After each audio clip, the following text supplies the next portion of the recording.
A story you'll only see on DC News Now. The only thing left was growing old together. So it took a big tree to stop that. A devastating storm leaving a family in mourning. Her husband sharing memories of her for the first time. It's been a beautiful start to the week, but rainfall will be returning soon. We'll let you know when you'll need to grab the umbrellas once again. Repairs underway in the district, closing businesses in Southeast. The latest on when the water will return. Allegations that Siri might have been eavesdropping on you, sparking a lawsuit leading to a $95 million settlement. I'm stretching your dollar, showing you how you can get a piece of the pie. The first woman of color serving as head of the Arlington Chamber of Commerce. I think for me, it was shock. Her story as we honor Asian American and Pacific Islander heritage. You're watching the station covering all of the DMV. This is DC News Now. And thank you for joining DC News Now at 4. I'm Tosin Fakile. Mark Hall has the day off. It is a sunny Monday, but the damage from Friday night's storm can still be seen in parts of the DMV. Take a look at these videos from the storms. The video on the left from Olney, Maryland, showing just how dark and stormy it got in that region. On the right, a massive tree down in Upper Marlboro. It was a similar scene in Fairfax County, Virginia. Now one family feeling the loss from those storms. It is a story you'll only see right here on DC News Now. A woman killed by a tree that fell. You see pictures of 61-year-old Marla Holden. She was on her way home from work while driving on George Washington Memorial Parkway in Fort Hunt, Virginia. Now her husband speaking out and sharing memories of his late wife. DC News Now's Randy Bass spoke with her husband as he visited the scene for the first time. Clearing in that area continues this afternoon. Randy, how is her husband doing? Yes, those storms were absolutely devastating Friday evening, and for one man, life-changing. His wife taken away from him in an instant here along the GW Parkway.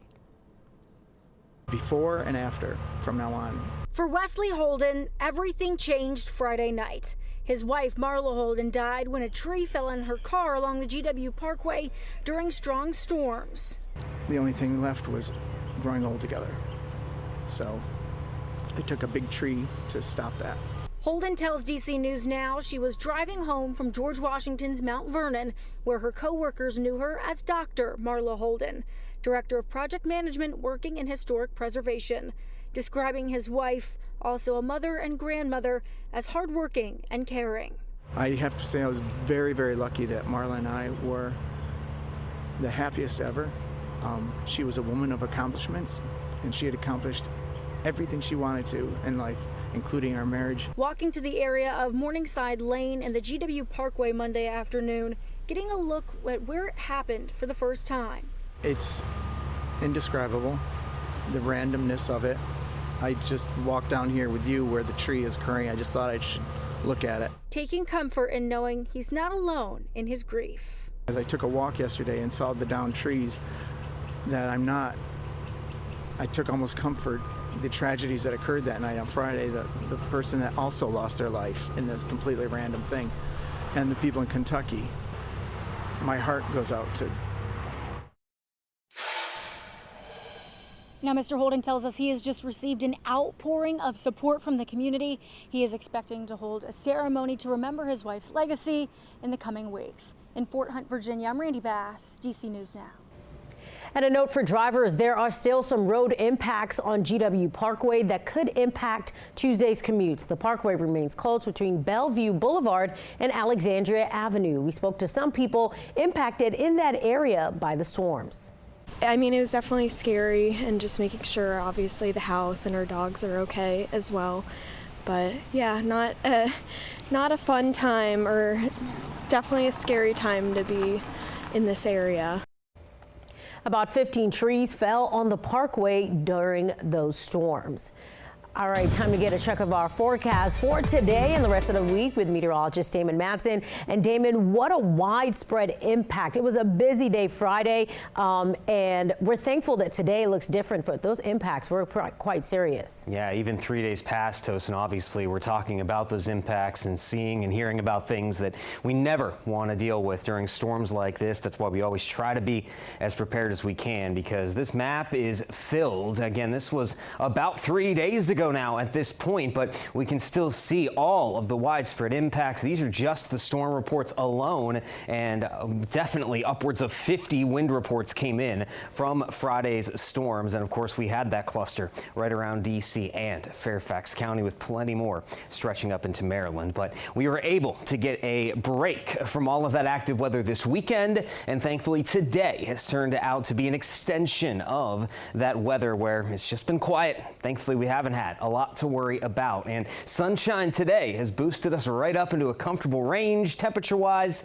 we're in the 70s across the board, with a couple of lower 80s down to the south and southern Maryland and along the I-95 corridor. And we'll keep this quiet weather going throughout the rest of this Monday here. Temperatures will be slowly cooling off, though, with that clear sky sticking around. We'll actually have a bit of a chilly start once again tomorrow morning. Now, the big time question, is this quiet weather going to continue, or are we due for more active weather later this week? We'll take a full look at that forecast coming up here in just a bit. All right, Damon, thank you. New today, a Prince George's County jury coming back with a not guilty verdict in the death of a toddler and mother. The not guilty verdict for 28-year-old Johnny Alejandro Xios for the murder of 2-year-old Jeremy Puserias and the attempted murder of his mother. The incident happened in February 2024 when police say two groups were exchanging gunfire where the mother and son were out walking.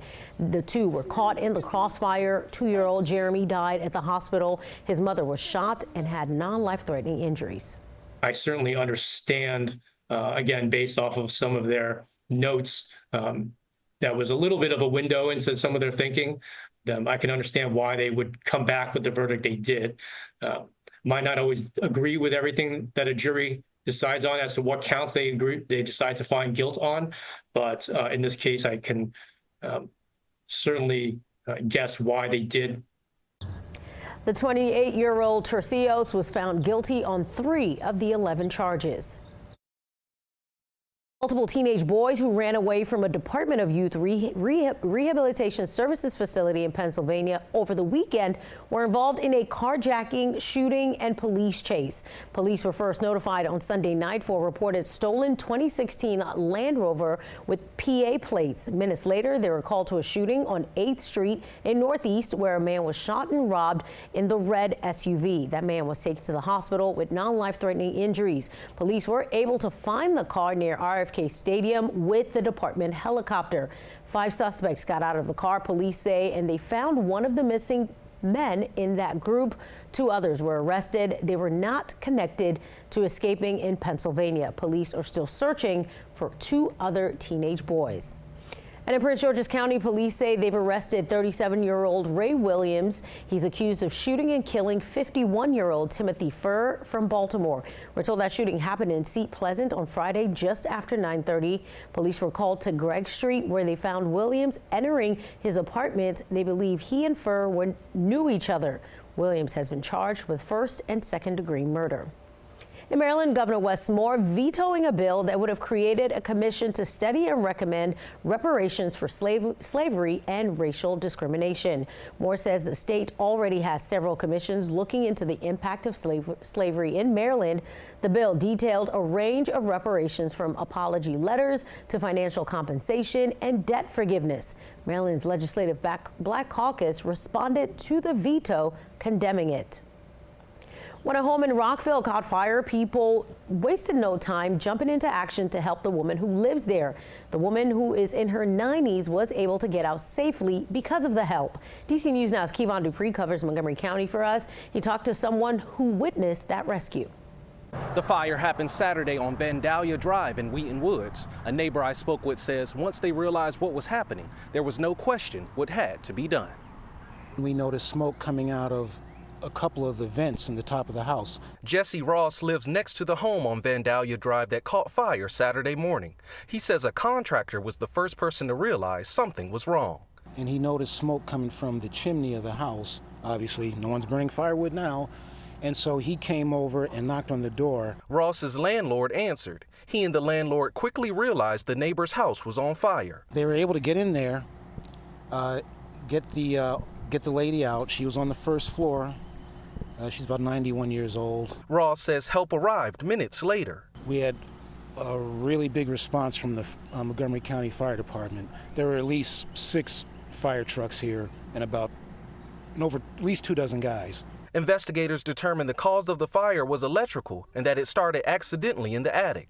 Ross says the fast movement of the landlord and the contractor makes him appreciate where he lives. Everybody here is friendly and cooperative. So, you know, this is a nice little community here. Montgomery County Fire says the fire caused more than $150,000 in damage. In Rockville, I'm Kevon Dupree, DC News Now.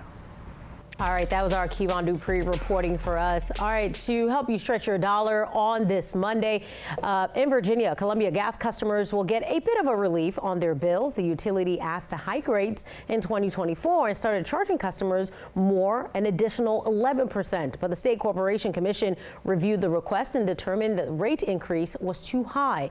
The increase will now be a little over 8%. Customers who paid more will be refunded. The utility company says it needed to hike prices to fund infrastructure improvements. All right, water slowly making its way back for many Southeast DC families and business. A broken water main flooded the street, interrupting service along a portion of Martin Luther King Jr. Drive. DC News Now's Dave Laval joins us from the scene at Talbot Street. Dave, when can people expect to have water again? Well, good afternoon to you, Tosin. What we can tell you is a supervisor from DC Water told us service should be restored in the next few hours. Matter of fact, couple of hours. As for this section of MLK Drive, that's going to take a little bit longer. Crews from DC Water have dealt with the problem since they arrived on scene around 8 o'clock this morning. The break closed the section of MLK from Talbot Street to Howard Road until the pipe is fixed and the road repaired.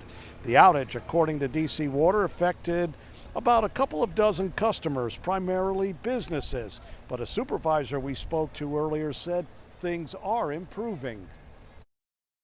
Right now, we have the 20-inch main restored fully. We found out that it's actually the 8-inch water main that is broke. Our contractors right now are currently excavating where the 8-inch main is located. They're going to dig down, locate the leak, and make the necessary repairs. And again, full water service is expected to be restored around 7 o'clock this evening. As for this stretch of MLK Drive, let me step out of the way here so you can see what crews are dealing with. We're told this will take about 3 days to repair before the road reopens to traffic. We're live in Anacostia and Southeast. Dave Laval, DC News Now.